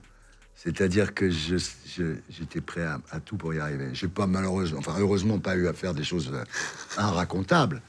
Mais j'avais une énergie... Une rage un peu intérieure. Tous les week-ends, j'ai travaillé. Je prenais peu de vacances, même si elles étaient chères. Parce que je voulais y arriver. Ouais. Ouais. Ah oui, si j'y étais pas arrivé, je serais mort. Et du coup, ça, sur les enfants, ouais, tu vois qu'il y a une différence quand tu n'as pas... Oui, cette parce qu'ils vie. sont... Je dis pas qu'ils foutent rien, au contraire, Ah non, ils mais travaillent ça beaucoup. va bien, mais ça- Mais ils ont pas cette espèce de haine. C'est pas... Moi, j'ai mis ma vie dans l'affaire. C'est-à-dire que la télé, comme j'ai vu, quand j'ai compris que voilà, c'était mon destin, ce que je regrette pas du tout, hein, mais quand j'ai compris, j'ai tout mis dedans. J'ai mis toute ma vie dedans. Quand tu as connu une énorme notoriété comme ça, est-ce que tu as eu des problèmes avec des fans qui venaient devant chez toi? Est-ce que tu as connu des gens un peu bizarres? Je vais te dire, oui, bien sûr. J'ai eu une fan qui venait chez moi. C'est-à-dire 93 rue du Faubourg Saint-Honoré à l'époque, au 4e étage. Mais c'était vraiment ton adresse? Elle restait devant ma porte. Elle ne voulait pas partir. Et un jour, je suis arrivé à poil, j'ai ouvert la porte à poil. Elle fait ah, elle est partie. J'ai plus jamais revu. C'est vrai? Oui, bien sûr. Mais Non. tu donnais vraiment ton adresse dans le titre de l'émission? Bah oui, il y avait mon adresse dans le titre de l'émission, donc si tu veux, j'étais. Mais là, c'est pareil. On va refaire un dîner exceptionnel, 214 rue de Rivoli. Qu'est-ce que tu veux? La chaîne me dit, vous emmerdez pas, on va le faire dans une boîte de nuit. Je dis, bah non. Si on fait un dîner dans l'esprit de 93 Faubourg Saint-Honoré, il faut que ce soit 214 rue de Rivoli. Est-ce que tu as un invité qui a toujours refusé de venir chez toi pour X ou Y raison, que tu n'as jamais eu? Écoute, il y avait Johnny Hallyday qui voulait pas venir. Finalement, il est venu. Ça s'est hyper bien passé. Qui est-ce qui est pas venu? Non, Il n'y a jamais quelqu'un qui t'a refusé toute ta carrière? non, franchement, non. Parce qu'il t'aimait pas ou vous aviez pas Il n'y a pas d'affinité quelqu'un en dehors? d'important pour moi qui n'est pas venu, en tout cas. Oui, c'est ça. J'aimerais qu'on fasse quelque chose aussi, c'est le texte à trous. Tu le fais, j'ai essayé de reprendre un peu tes concepts à toi pour essayer de réadapter. C'est intéressant de voir celui qui le faisait le faire. Et après, on fera un qu'est-ce qui fait chier Thierry Ardisson. D'accord. Ou en fait, quand t'es content, ça sera comme ça. Quand t'es pas content, ça sera comme ça. Je vais te citer les choses d'aujourd'hui. D'accord. Et tu vas me dire, c'est pour avoir un peu ton opinion à toi. La personnalité la plus boomer que je connaisse, c'est évidemment... Bah, c'est Bec Bélé, je crois. Il s'en cache pas, d'ailleurs. Qu'il soit boomer, c'est vrai? Qu'il soit boomer. Oui. Ouais, il le dit partout. Maintenant, après avoir été le jeune bourgeois qui prenait de la cocaïne et qui écrivait des livres, maintenant, il est le boomer. Il est l'incarnation du boomer. Si mes parents pouvaient m'entendre, je leur dirais que... Ben, que j'ai eu raison de ne pas les écouter. Je ne peux plus supporter. Je porte plus grand-chose, là. Disons, tout ce qui est politiquement correct, tout ce qui La est... bien-pensance. Wokisme, etc. Bon, ça m'énerve énormément. Mais je supporte plus rien. J'ai mis 3/4 d'heure pour arriver, tu vois. Je veux dire, c'est insupportable. Paris non plus, ouais. Paris, ouais. J'aurais mieux fait de ne jamais interviewer. Bah, je dirais, j'aurais jamais mieux... Peut-être Jimmy Somerville. Il arrive, il s'assoit en face de moi. On était au bar, au Palace, on faisait lunettes noires pour nuit blanche. Et puis, il voit l'affiche, il lit à l'envers. La première question, c'était « Qu'est-ce que ça te fait quand on t'appelle tronche de patate ?» Et il m'a dit « You gonna ask me this question ?» Tu vas vraiment me demander ça? Je dis oui, il est parti. C'est vrai. Il est parti aussitôt. Gamin, j'aurais aimé qu'on me dise de ne pas... De ne pas faire attention à l'argent. Parce que ma mère, le 21 du mois, elle commençait à dire on est un peu juste ce mois-ci. Tu sais. C'est comme Coluche quand il dit les fins de mois étaient difficiles, surtout à partir du 15. Je trouve les femmes d'aujourd'hui moins féminines que ce qu'elles pourraient être. Parce qu'elles sont toutes coiffées pareil, avec une raie au milieu, les cheveux de chaque côté, un t-shirt, des jeans, des sneakers. Et j'aimais bien les femmes avec des robes moulantes et du rouge à lèvres et des boucles d'oreilles et des colliers. Donc je trouve qu'elles se sont un peu unisexisées. Et les hommes, c'est pareil ou pas, tu trouves? Oui, mais moi j'aimais bien quand les mecs étaient habillés, quoi. Enfin, j'aimais bien quand les gens s'habillaient. Aujourd'hui, plus Avec des vestes, tu veux dire? Oui, aujourd'hui, tu vas à l'époque, par exemple, dans les boîtes. Moi, je me souviens du Palace, du bain-douche.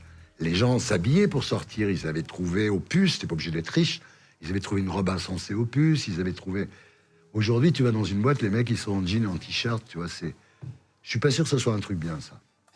Si je pouvais changer quelque chose chez moi, je changerais. Moi, j'arrêterais de fumer. Tu fumes beaucoup? Ouais. Toujours? Ouais. Je suis pas arrivé à m'arrêter. Tu fumes quoi? Combien? Je sais pas, 10-15 par jour, quoi. Et c'est très mauvais, ça me fait du mal. Et je croyais que par... Audrey croyait que par amour, j'arriverais à... Ce que j'allais dire, ta femme... Elle a essayé, évidemment, parce qu'elle m'aime. Non, c'est très... Alors, j'ai rendez-vous, là... Ben, c'est demain. J'ai rendez-vous demain avec une tabacologue. Ouais. J'ai déjà essayé plusieurs fois. J'allais... L'hypnose? Ouais, il paraît, j'en sais rien. J'avais un tabacologue, donc je vais le voir et tout, je m'assois, le mec me parle du tabac, et puis pendant qu'il parlait, je dis vivement qu'il ait fini, que j'ai fumé un clope. Je suis assez irrécupérable. Mon plus grand regret dans la vie, ça restera. Ça restera quand je me suis fait virer en 2006 de Tout le monde en parle, de pas avoir dit, bon, la télé, j'ai fait le tour, j'ai fait Tout le monde en parle, je vais faire du cinéma. Parce qu'après, j'ai essayé de faire du cinéma, mais comme c'était pas ma source de revenus, j'avais moins la haine, parce que j'avais la télé qui me rapportait énormément d'argent, j'avais pas la haine. Si je m'étais mis au pied du mur, en me disant, maintenant, si tu veux bouffer, il faut faire des films, j'en aurais sûrement fait. Il faut souvent être au pied du mur pour faire des grandes choses. Ouais, moi je suis bon quand je suis au pied du mur, comme tout le monde. Comme beaucoup Quand d'artistes. t'as pas le d'ailleurs. choix. Quand t'as plus le choix, Quand t'as pas le choix, t'es obligé d'y arriver. c'est exactement. Quand t'as le choix, quand t'as un peu d'argent qui rentre grâce à Salut les Terriens, par exemple, c'est pas pareil. J'ai déjà eu envie de coucher avec. Est-ce que t'as une bonne vanne? Est-ce que t'as quelqu'un? Avec qui j'ai déjà eu envie de coucher? Oui. Bah avec toutes les filles, pourquoi? L'amitié dans ce métier, c'est... Bah, c'est rare, mais ça existe.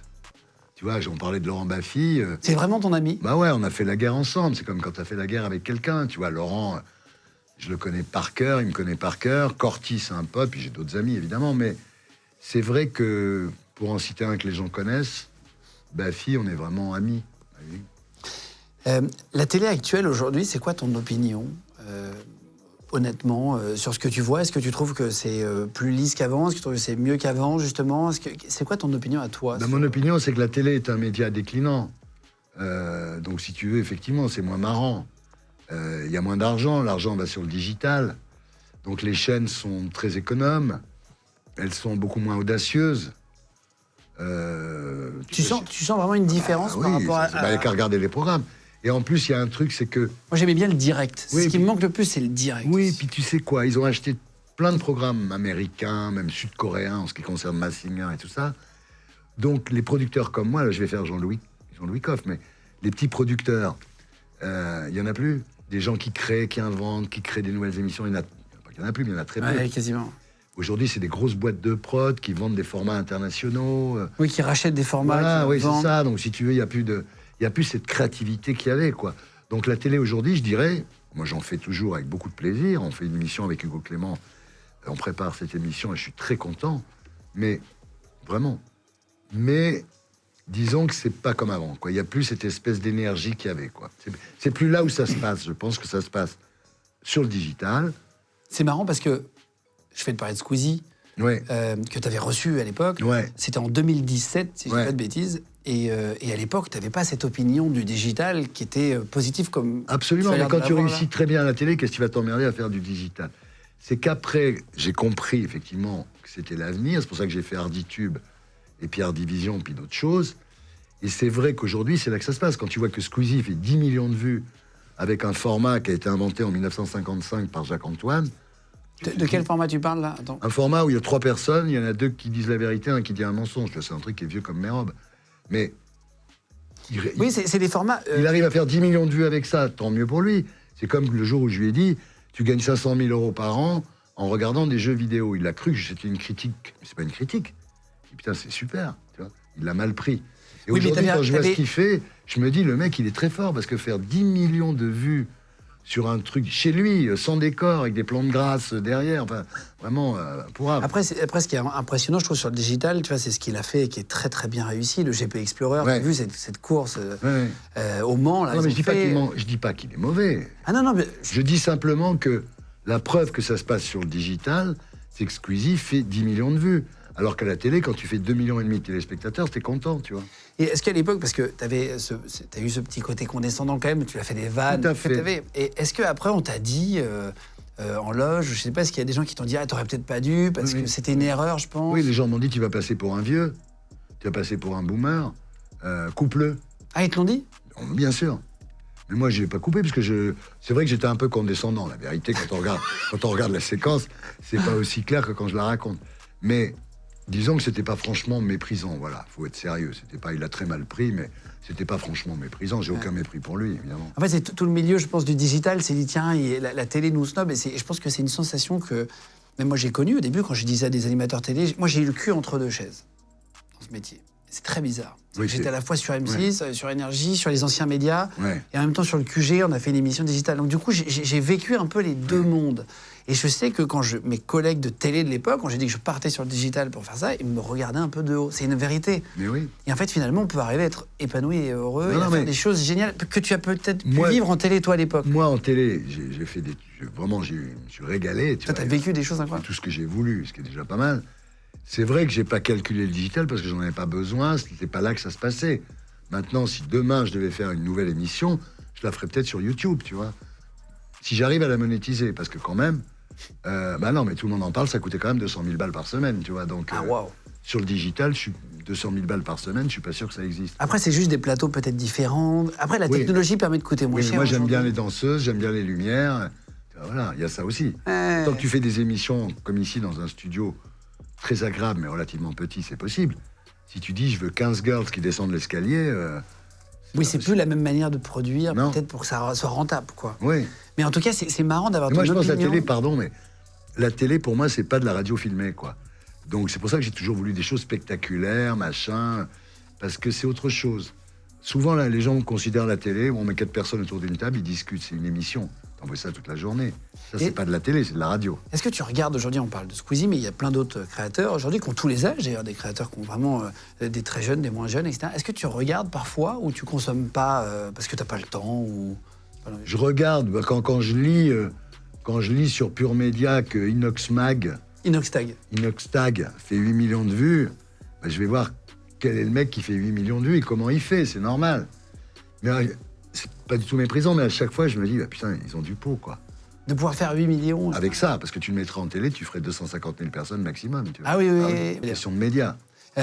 Après, pour avoir rencontré Squeezie, je l'ai rencontré déjà, on avait fait une vidéo ensemble à l'époque d'Énergie, et je l'avais quand même trouvé brillant dans sa manière de poser des questions, très rapide, très vif d'esprit. C'est quand même des mecs qui bossent. Et je trouve que le côté vraiment chouette de ce média-là, pour avoir une discussion très honnête, c'est que ça permet de donner la chance à des gens, à plus de monde. Nous, on a connu, enfin moi j'ai connu 6 chaînes de télé, 3 radios nationales jeunes musicales. C'est-à-dire que si tu n'avais pas la libre antenne le soir d'une des 3, tu n'avais plus de boulot. La télé, moi j'ai commencé... C'était le problème, je trouve. Bain de minuit et lunettes noires pour nuit blanche en 3e partie de soirée. J'ai fait mes armes, j'ai appris le métier. Un jour, on m'a dit, maintenant tu vas passer en 2e partie de soirée. Aujourd'hui, la télé ne donne plus de chance à personne. Parce qu'il n'y a plus d'émissions, mais en 2e partie de soirée, il y en a très peu. En 3e, il y en a encore moins. Donc la télé ne donnant plus de chance à des nouveaux talents, heureusement qu'il y a le digital, évidemment. Mais à l'époque, en tant qu'animateur, producteur de télé, tu pouvais... Quand j'ai fait Bain de minuit, j'avais quand même 50 000... je peux en francs, donc je ne sais pas en euros combien ça fait, mais 100 000 € par semaine pour faire une émission. Ouais, c'était... À minuit sur la 5, au bain de douche. C'était pas du tout la même chose. Tu vois. Je vais te demander ce qui te fait chier ou pas dans le monde actuel. D'accord. Voilà. Les gens qui dépassent dans les files d'attente, est-ce que ça, c'est un truc qui fait chier Ardisson ou pas? Non, parce que je fais exactement la même chose. Alors, quand c'est en France, ça va encore. À l'étranger, je me fais casser la gueule. Parce qu'en France, il y a encore des gens qui disent ouais, c'est Ardisson et tout. À l'étranger, les mecs, ils comprennent pas pourquoi je leur passe devant en distributeur automatique. Et dans plein de pays, ça dépasse pas. Il y a plein de pays où... La différence entre le cinéma et la télévision, c'est qu'au cinéma, quand tu es une star de cinéma, tu es une star partout. La télé, quand tu sors de ton pays, tu n'es plus rien. C'est ça, exactement. Ça remet à sa place. Est-ce que ça fait chier Thierry Ardisson de jardiner? Est-ce qu'aujourd'hui, tu as des plaisirs comme ça, beaucoup plus simples? Ça te fait chier? Bon, ouais. C'est- Mais non, parce que j'ai pas la patience. Tu sais, ça met des plombes à pousser, quoi. Donc, C'est marrant de savoir sur ta personnalité. Est-ce que les soirées télé, chaussons, samedi soir, c'est un truc qui te fait chier ou c'est un truc que t'aimes bien? Ça te fait chier aussi? non, je fais pas de soirée télé. Je vois pas ce que je regarderais. Maintenant, je regarde l'émission de Léa Salamé. Parce que elle a repris quand même le flambeau du samedi soir. C'est-à-dire qu'elle le dit elle-même. Hein. C'est-à-dire qu'elle a La belle époque. Ouais, elle a compris que le samedi soir, voilà, ce qu'il fallait faire le samedi soir. Donc, je la regarde, mais pas avec les chaussons et tout. Les gens qui te disent t'es trop vieux pour ça, est-ce que ça t'énerve? C'est un truc qui te fait chier? Ah, ça te fait chier. Trop vieux, pourquoi? Non mais... trop vieux, pourquoi? Je veux dire... tant que t'es en vie, tant que t'as des idées, tant que t'es en forme, tant que tu peux baiser, tout va bien. Je veux dire, après, il y a des trucs pour lesquels je suis trop vieux, oui. Là, t'as un rendez-vous après. Je regarde mon horloge tout le temps pour pas que tu sois en retard. C'est gentil. Les gens en retard, est-ce que c'est un truc qui te fait chier ou pas? Moi, je suis toujours à l'heure, mais je me fais chier pour être à l'heure. C'est-à-dire, vraiment, tu vois, aujourd'hui, j'ai pas bouffé, tu vois, pour être à l'heure à tous mes rendez-vous. Putain, ouais. Toi non plus, tu vois. Alors ça, les gens qui sont... Je trouve ça d'un mépris d'être en retard. Surtout sur une émission, tu veux dire? Partout, mais même moi, quand je faisais des émissions et que les gens n'étaient pas à l'heure, je commençais l'émission sans eux, tu vois. Ah bon? Ah ouais. J'ai un côté un peu service. Est-ce que les films Disney qui respectent plus les histoires pour plaire à tout le monde, est-ce que ça, c'est un truc qui, tu sais, avec les messages, les bandeaux d'avertissement? Ils ont supprimé les nains dans Blanche-Neige. D'ailleurs, l'association des nains a gueulé en disant « Nous, on va nous voir où maintenant ?» tu vois. Ils font Blanche-Neige qui est même... Enfin, j'ai rien contre ça, mais Blanche-Neige, elle n'est pas noire. Bon, je suis désolé. La Belle au bois dormant, ils ont changé le scénario aussi parce que le prince charmant abusait d'elle. En fait, non, mais c'est ça, le woke, c'est une vraie Oui, punition. tu me parlais du wokisme. Le wokisme, c'est vraiment un truc très, très grave. Parce que c'est une époque qui n'invente rien, mais qui passe son temps à détruire ce qui a été inventé, en fait. Et si tu veux, de réécrire les livres, de changer les scénarios des films, enfin, je trouve ça insupportable. Mais de toute façon, Disney a vu baisser son chiffre d'affaires depuis qu'ils sont dans une stratégie woke.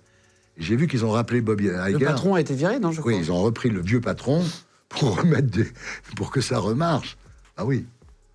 Les repas du dimanche en famille, est-ce que ça, c'est un truc qui te fait chier ou pas? Eh ben, ça m'a jamais amusé, mais là, ça y est. Maintenant que t'es grand-père? Maintenant que je suis grand-père, ça m'amuse, ouais. T'es grand-père une fois? Non, j'ai une fille qui a 2 enfants et une autre qui en a un. J'ai trois petits-enfants. Ah, 3 petits-enfants. Les soirées alcool et excès, est-ce qu'aujourd'hui, ça te fait chier ou ça t'amuse encore un peu? Pourquoi je me priverais d'excès? Est-ce que les pages pubs de 15 minutes à la télé, quand tu regardes, ça te fait chier ou tu trouves ça normal pour payer les émissions? C'est quoi ton opinion là-dessus? C'est-à-dire, la pub d'aujourd'hui, d'ailleurs, j'ai fait un documentaire à la fin de la saison dernière qui s'appelait L'âge d'or de la pub, où on montrait la publicité dans les années 70, 80, début des 90. C'était formidable. Il y avait une imagination, une créativité et tout. Tu pouvais supporter les films de pub parce qu'il y avait de l'humour. Oui. Aujourd'hui, les pubs sont stupides, sont chiantes. Et ça, c'est dommage. C'est-à-dire que les gens ne s'intéressent plus à la pub parce que la pub ne s'intéresse plus aux gens. C'est un peu comme la télé. Exactement. Et c'est vrai qu'aujourd'hui, les pubs, il y a des films pour des voitures électriques, on t'explique, on te parle de la passion, de l'amour, des trucs... Il y avait des pubs rigolotes avant. Bah Il ouais. se passait quelque chose, je suis d'accord. Voilà. Même la pub Orangina, les trucs, il y avait des Chabat, trucs de marque. la pub Orangina de Chabat, il y avait les pubs Eram. Il faudrait être folle pour dépenser plus, c'est tout. Il y avait vraiment... Mais il y avait du talent. Il y avait de l'argent, donc du talent. En fait... Il y en a parfois, mais c'est très rare. Il y avait une bonne pub pour Sorama Bank avec Brad Pitt, mais qui ne parle pas. Ouais. Il est comme ça, machin, il y a marqué on n'a pas besoin de Brad Pitt pour promouvoir Sorama, nos clients le font déjà très bien. Oui, ça c'est bien. Il y a une pub pour Volkswagen où ils ouvrent le testament et il y a un mec, le notaire, il dit à un des 2 fils, il dit Vous avez le château, les tableaux, tout ça. Et vous avez la Volkswagen. Et l'autre dit, je savais que c'est toi qui préférais. Ça, pour moi, voilà. Ça, c'est bien. Ouais, ça a changé. Ouais. Juste, tes enfants, j'avais noté, ils s'appellent Manon, Ninon, Gaston. Ça rime, avec Ardisson. Non, mais c'était fait exprès? Ah bah oui, un peu, mon neveu. Oui. Et si ça avait été une fille, elle se serait appelée encore un nom en rond, comme Lison, par exemple. Comme c'était un garçon, on l'appelait Gaston. On voulait l'appeler Léon, mais ma femme avait un chat qui s'appelait Léon. Ouais, en fait, ça dépend de ton passif et de ce que tu as eu dans ta vie. Manon, Ninon, Gaston.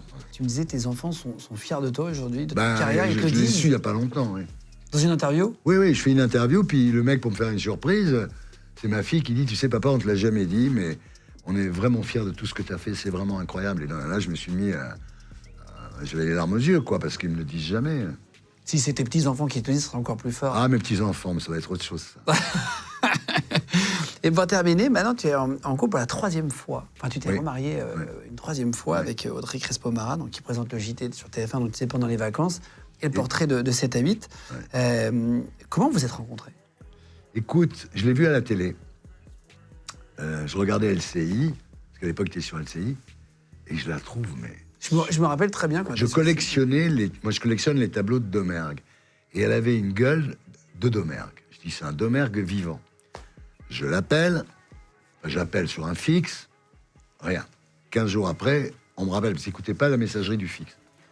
C'était Jean-François Rabillot avec qui elle présentait la matinée. T'appelles LCI, tu veux dire? J'appelle LCI, je laisse un message en disant, c'est Thierry Ardisson, je voudrais parler à Audrey Crespo-Mara. Personne ne me rappelle. Et là, au bout de 15 jours, Rabillot me rappelle, il me dit, qu'est-ce que tu veux? J'ai dit, parler à Audrey, il me passe Audrey. Je dis, voilà, il faut que je vous voie, j'aimerais déjeuner avec vous, voilà. Ah, mais t'y vas en drague ou t'y vas en faussement professionnel? Pure drague, ouais. Mais même pas. J'ai pas dit non plus, je vais faire de vous une star. De toute façon, on n'a pas eu besoin de moi. Et donc, si tu veux, je lui dis, au premier déjeuner, je lui dis, voilà, moi, je suis tout seul. Je crois que je suis pas sûr de rencontrer quelqu'un. Tu sais, je l'ai joué un peu. L'âme perdue. Tu vois. Ouais, c'est ça. Et pas trop offensif non plus. Non, pas du tout. Et après, on sort du restaurant. Moi, je vais dans un sens, elle dans l'autre. Elle se retourne, me voit avec mon pull sur les épaules. Je dis, peut-être que c'est moi. Elle se dit. Bon, finalement, on finit par conclure. Et un jour, l'histoire est belle. Un jour, elle me dit, écoute, voilà, moi, je suis marié, j'ai 2 enfants. Toi, t'es marié, t'en as 3. Je t'aime. Mais on peut pas rester ensemble. Elle avait un fils qui avait 4 ans, l'autre qui avait 7 ans, tu vois. Je peux pas. On fait un break. Au bout d'une semaine de break, un jeudi matin, moi, toute ma putain de vie, même avec les pires traitements médicaux, tout ce qui m'est arrivé, je suis allé bosser. Le jeudi matin, j'y arrive pas. J'appelle Françoise Doux, mon attaché de presse, mon ami aussi, et je lui dis, écoute, je peux pas y aller. Comment tu peux pas y aller? Non, je peux pas y aller, écoute, voilà. Mais qu'est-ce qu'il y a? Audrey, appelle-la. J'appelle Audrey, qui bossait à LCI, et je lui dis cette phrase stupide. Quand tu n'es pas là, il est mort le soleil. J'aurais pu dire un truc d'Alfred de Musset ou de Vigny. Je dis, quand tu n'es pas là, il est mort le soleil. Et elle m'a dit, après, quand j'ai vu ton nom, de toute façon, ça m'a fait plaisir. Donc elle fonce chez moi avec son scooter, elle arrive chez moi, j'étais en larmes, je l'ai pris dans mes bras, et voilà. C'était il y a 14 ans, et ça s'est très bien passé. Et vous vous êtes mis après ensemble? Ah oui, enfin, on a repris.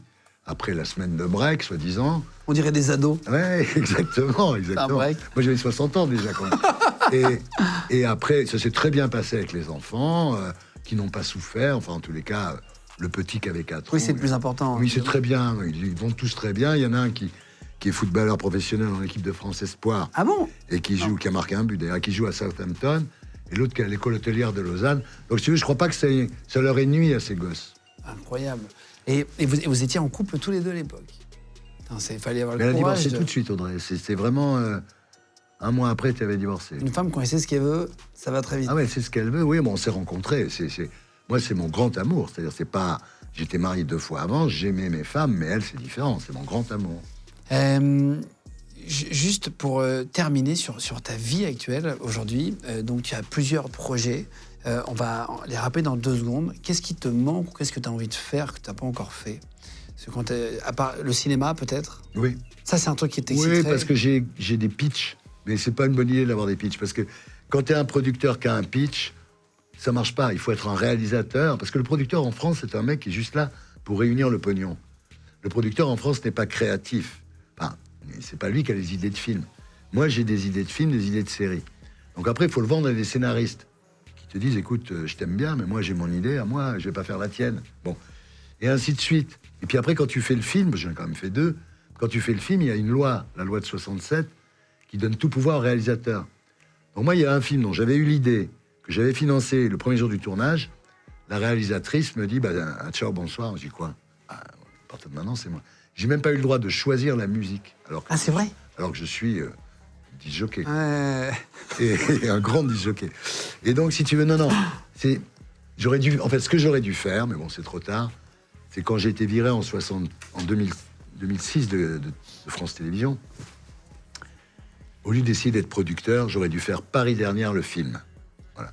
Avec des potes, j'aurais emprunté les caméras, j'aurais financé moi-même. J'aurais fait un petit film, Paris Dernière, le film, et c'était pas à l'abri de marcher. Voilà. Là, j'ai tout faux. Juste pour terminer, tu parlais du cancer de Florent Pagny, de la tumeur, qui faisait la tête d'une mandarine, et tu comprenais pas que le gars a attendu autant, en fait, par peur du diagnostic. Sur le sujet... Non, ce que je disais, c'est que moi, je fais des prises de sang tous les mois et des check-ups tous les ans, des scans. Parce qu'un cancer... Les PET scans et tout ça, là. Oui, avant d'être un cancer, le cancer, au début, il est comme ça. Si on le trouve quand il est comme ça, on te l'enlève. Il faut faire des... C'est un truc que je dis aux gens. Prenez pas d'opioïdes et faites des check-ups, faites des prises de sang. Il y a des marqueurs dans le sang aujourd'hui, on voit si tu as le cancer. Donc ça sert à rien d'être malade. Oui, tu peux le prendre à temps, en fait, c'est ça que tu veux dire. Oui, ce que je dis, c'est... Quand je dis ça aux gens, je leur dis, mais va faire un check-up. Non. J'aurais trop peur qu'on me trouve une maladie. Bah oui, connard. Non, c'est un vrai truc que tu fais tous les ans, tu dis, ouais. Tout le temps. C'est Drucker qui fait ça aussi, je crois, à l'hôpital américain. Drucker, si tu veux, toute sa vie, m'a expliqué que je fumais des cigarettes, je fumais des pétards, je buvais de l'alcool et que j'allais bientôt mourir. Lui, il a fait du vélo toute sa vie et c'est lui qui est malade. C'est un truc qui te fait peur, la mort, aujourd'hui? J'ai pas peur de la mort, parce que si tu veux, tout le monde meurt. Là, s'il y avait des gens qui meurent et des gens qui meurent pas, tu pourrais dire, merde, je suis dans la mauvaise catégorie. Ouais. Tout le monde meurt, même Napoléon Bonaparte, qui était un mec absolument extraordinaire, il est mort. Donc la mort, j'en ai pas peur, je sais que ça va m'arriver. Maintenant, je fais attention de mourir en bonne santé, si je ne veux pas mourir comme ça. Ouais, le plus tard possible. Voilà, le plus tard possible et le mieux possible. Qu'est-ce qu'on peut te souhaiter pour terminer? Écoute, que j'ai la santé, que ça continue, que je puisse faire ça jusqu'à 92 ans, quoi, voilà. Je te le souhaite. T'as lancé ta chaîne Art Division. Je vous mets les liens de tout ça en dessous, en cliquable sous la vidéo. Donc c'est sur la plateforme Samsung TV+. Ça a été lancé en septembre. Qu'est-ce qu'on y trouve? Alors, vraiment, ça va très vite. C'est une chaîne fast. Les chaînes fast, c'est des chaînes où c'est des chaînes thématiques. Tu as une chaîne avec Alerte à Malibu, une chaîne avec La Petite Maison dans la Prairie, une chaîne avec Dallas. Bon. Moi, c'est la première chaîne qui est consacrée à un animateur au monde. Ok. Première chose. Deuxième chose, les émissions sont diffusées à leur horaire d'origine. C'est-à-dire que, voilà... 20h45, 20h45. Ouais, tu passes ta Salut les Terriens, après tout le monde en parle, après le dîner, après Paris Dernière. Donc les émissions sont remises à leur bon endroit. Quand tu regardes cette chaîne, entre 17h et minuit, tu as un vrai programme, avec toujours ma pomme, il faut... c'est ça le problème. C'est ça. C'est le principe de l'émission aussi, enfin de la chaîne. Donc cette chaîne, pour le moment, elle est sur Samsung TV+. Puis j'espère qu'elle sera bientôt sur MyTF1, ou sur Sixplay, ou sur Molotov, etc. La chaîne YouTube aussi, Arditube, si vous avez aimé toutes les émissions de Thierry, que vous voulez les retrouver, elles sont disponibles sur cette chaîne YouTube-là qui s'appelle INA, espace Arditube.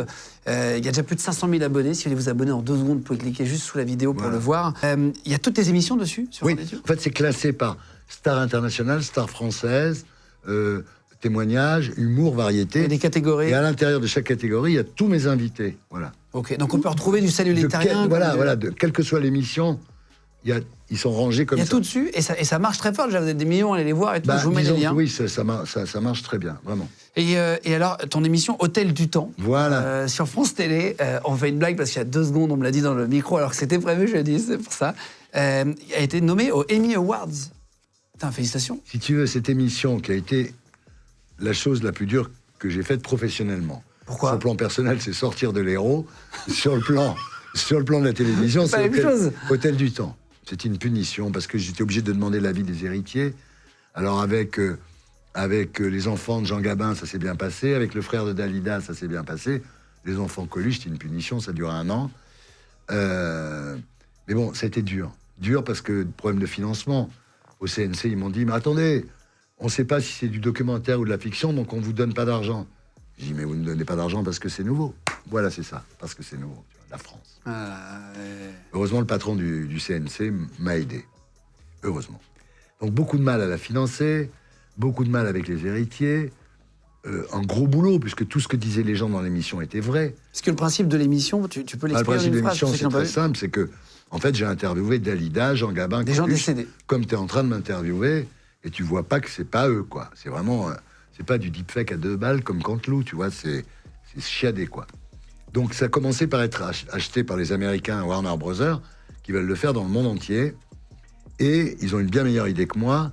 Plutôt que de prendre un animateur, il faut interviewer une star défunte par une star vivante. Genre, le Ultimate, c'est Lennon interviewé par McCartney. Ouais, d'accord. Donc ils sont là-dessus. Bon, j'étais déjà très content. Il y a 1 an, j'étais à Los Angeles pour les connaître, pour discuter avec eux, tout ça. Et là, j'ai appris, il y a 3 jours, qu'on était nommé aux Emmy Awards. Les Emmy Awards, bon, pour la télé, c'est comme les Oscars. pour le C'est les cinéma. Oscars de thé. Donc fin novembre, je pars à New York. Waouh, félicitations. Dans Incroyable. la salle, avec les tables, c'est comme on voit dans les films. bien sûr. Avec tout le monde Un peu gala. Tout le monde à sa table, tout le monde est en smoking. Exceptionnel, Même ça. si je gagne pas, c'est cool. C'est la première fois de ta vie que tu es nommé pour une émission? Ah bah, aux Emmy Awards, oui, j'ai gagné des prix, mais... Ouais, j'ai gagné... c'est quelque chose de très exceptionnel. Quand t'as gagné des 7 d'or, oui, les Emmy Awards, c'est autre chose. Oui, c'est autre chose. Eh ben, félicitations. Merci beaucoup, Guillaume. C'était un plaisir de te rencontrer. Moi aussi, j'étais heureux de te connaître, ouais, Et, vraiment. je sais que tu es un peu le modèle, je pense, du meilleur intervieweur, donc c'est toujours un plaisir et Non, mais j'avais hâte de te rencontrer. Tu as un naturel rare, voilà. Ah, merci beaucoup. Ouais. C'est vrai. C'est gentil. C'était vraiment une super émission en tout cas. Merci beaucoup Thierry, merci 1000 fois. Merci à vous tous d'avoir regardé l'émission. Vous pouvez vous abonner. Je vous mets les liens de Thierry en dessous en cliquable et vous pouvez vous abonner à notre chaîne YouTube évidemment comme d'habitude. Un petit commentaire, un petit pouce en l'air, une petite cloche, tout ça pour nous aider sur l'algorithme. Bisous tout le monde.